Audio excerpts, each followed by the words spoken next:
kasus yang sekarang kita akan kerjakan ini adalah kasus partial equilibrium biasa ya, di mana dikasih tahu fungsi permintaannya itu adalah 50 min P, lalu fungsi penawarannya itu adalah 4P min 10.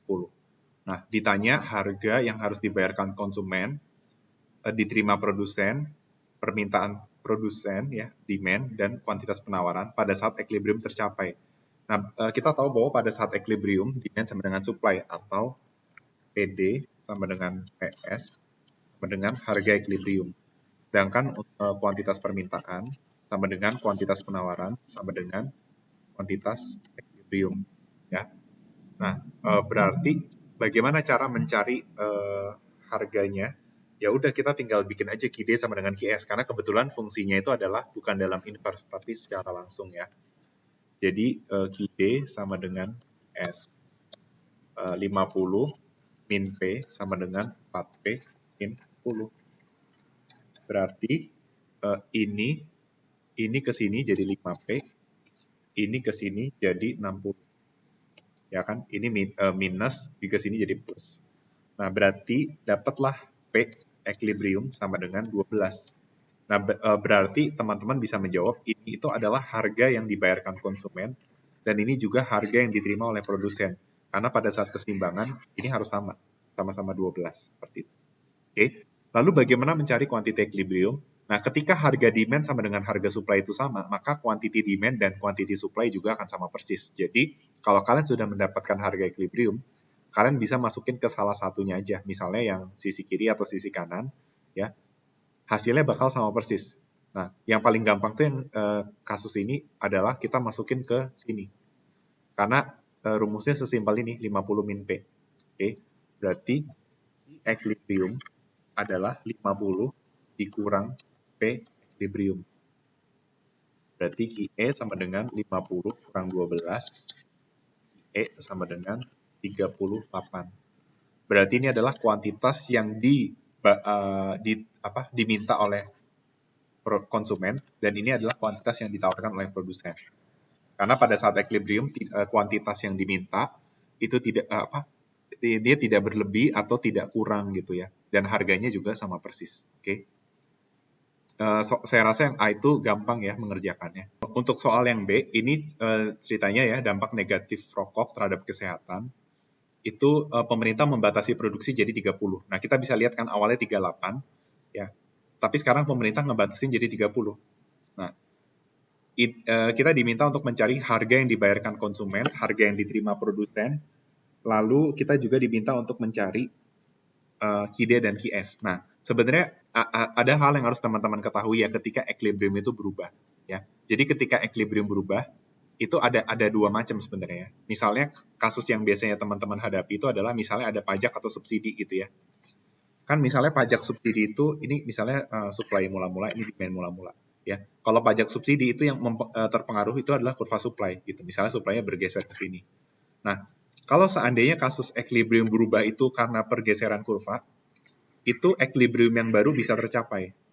Ya, misalnya kasusnya gini nih, ini demand, ini supply, mula-mula ini supply yang baru. Nah, kita bisa lihat bahwa equilibrium yang baru bisa tercapai gitu. Ya. Atau kalau misalnya demand-nya bergeser, nah, itu juga bisa tercapai itu equilibrium yang baru. Ya, maksudnya equilibrium yang baru tercapai itu artinya demand supply-nya itu sama gitu ya. PD sama PS-nya sama, QD QS-nya sama. Sekalipun demand bergeser, S-nya bergeser. Tapi nilai PDPS atau QS-nya pasti beda. Nah, yang maksud saya itu equilibrium yang nggak bisa tercapai kalau kasusnya seperti yang ada di soal. Di soal ini kita tahu bahwa pemerintah membatasi quantity 30. Berarti otomatis QS-nya bakal sebesar 30. Kenapa? Karena mula-mula mereka bersepakat untuk 38 unit. Tapi karena dibatasi produksinya, maka QS-nya bakal 30. Jadi kita udah bisa tahu bahwa QS-nya ini pasti 30. Nah, kan dalam kasus ini, kasus pembatasan produksi, fungsi permintaan penawarannya kan masih sama persis ya. Berarti dia kondisinya nggak bakal equilibrium.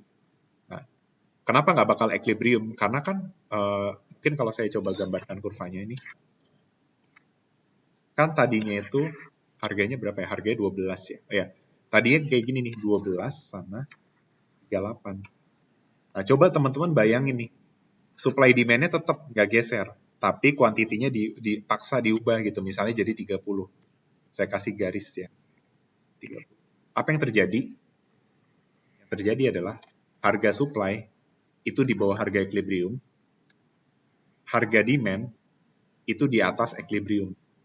Nah, berarti dari sini kita bisa lihat bahwa PD, harga demand itu di atas harga equilibrium.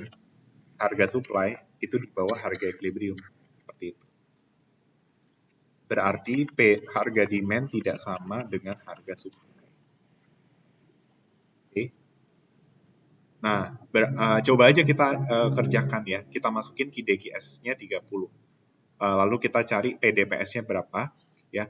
Ketika ID-nya 30, coba masukin 30 sama dengan 50 min P. Nah, nanti kalian bakal dapat P demand sama dengan 20. Oke. Lalu QS-nya adalah 4P min 10.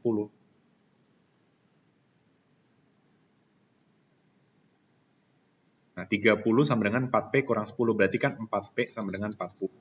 Berarti PS sama dengan 10. Nah, coba kita lihat equilibrium mula-mula adalah 12. Terbukti kan bahwa ketika kuantitinya itu di bawah equilibrium, kuantiti yang ditetapkan itu di bawah equilibrium, maka kita bisa melihat bahwa PD itu akan lebih besar dari PE. Sedangkan PE mula-mula dan PS itu akan di bawah PE mula-mula jika kuantiti yang ditetapkan itu di bawah kuantiti equilibrium yang ada. Oke. Dan terbukti nih, PD-nya 20 atau di atas 12, sedangkan PS-nya itu 10 atau di bawah 12. Oke. Jadi ini adalah PD-nya, ini adalah PS-nya. Oke. Jadi apa ya? Jadi harganya nggak sama ya. Seperti itu. Sekarang kita lakukan yang soal C ya. Ditanya mana yang paling dirugikan dari kebijakan ini, apakah konsumen atau produsen. Nah, kita diminta untuk memberikan penjelasan dan perhitungan. Nah, kalau kita pengen melihat mana yang paling dirugikan, maka kita cari welfare loss-nya. Okay. Bagaimana mencari welfare loss? Welfare loss itu rumusnya adalah tengah dikali quantity equilibrium dikurang Q yang baru ya. Misalnya, atau saya bikin Q0 sama Q1. Kan welfare loss itu kuantitinya berubah gitu ya. Terus dikalikan dengan, oh ya ini bisa saya bikin absolut ya. Kan intinya perubahan harga dan perubahan kuantitas, jadi absolut.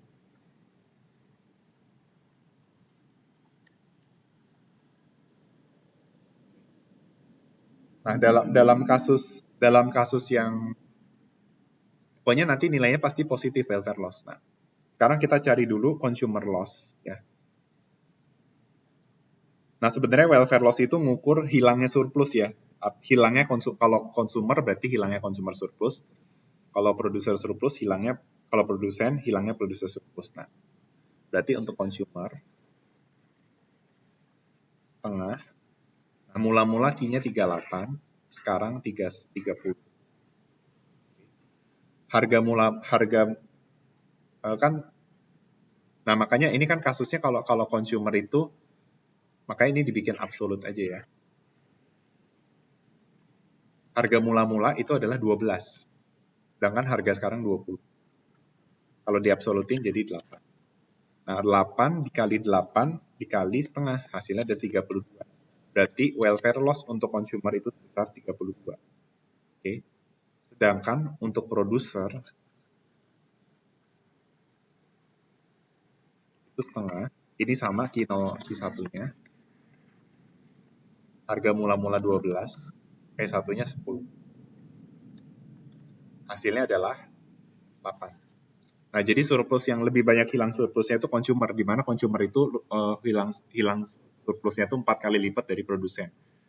Kelihatan dari selisih. Jadi kalau kita pengen lihat mana yang lebih besar, sebenarnya lihat aja dari selisihnya terhadap harga equilibrium. Ini kan selisihnya 8, ini selisihnya cuma 2. Tuh. Makanya welfare loss-nya lebih gede yang consumer seperti itu. Dan ini maksudnya harga 20 tuh artinya sebenarnya consumer kan kalau quantity 30 artinya consumer itu yang bersedia beli itu yang mau beli barang itu willingness to pay-nya dari maksimum willingness to pay sebesar 50. Ini kita lihat ya dari fungsi 50 min P ini bisa nebak ya. Maksimum willingness to pay-nya itu adalah 50. Oke. Sedangkan ketika quantity 30, harga 20 artinya apa? Ketika kebijakan pemerintah itu menetapkan bahwa kuantitinya itu harus sebesar 30, berarti consumer yang mau beli di pasar itu adalah mereka yang, karena dibatasi 30, berarti consumer yang mau beli itu adalah consumer dengan willingness to pay lebih besar sama dengan 20. Jadi yang willingness to pay-nya di bawah 20 itu nggak bakal beli. Ya, yang willingness to pay-nya 12, 13, sampai 19 itu nggak beli. Di bawah 12 kan di sini nggak beli ya. Di sini willingness to pay minimum 12. Di sini sekarang jadi 20 minimum. Oke. Terus dari segi produsen ya, karena kuantitinya lebih sedikit, produsennya itu produsen yang bersedia untuk jual tadinya harus 12, sekarang 10 aja dia udah mau jual gitu. Nah, di sini juga kita masuk akal sebenarnya. Kenapa produsen lebih untung? Karena sebenarnya produsen bersedia netapin harga 10 minimalnya, ya. Sedangkan konsumen itu kesediaan membayarnya di atas 20. Nah, makanya kita bisa lihat, oh, produsen diuntungkan nih, gitu. Dia bisa narik harga lebih tinggi. Kalau tadi kan 12-12, nih 10-20. Makanya, memang produser tetap kehilangan surplus, karena dengan kuantiti yang berkurang, surplus kan juga berkurang. Tetapi kita bisa lihat bahwa, kita bisa lihat bahwa consumer itu yang di sini cenderung willingness to pay lebih tinggi, gitu.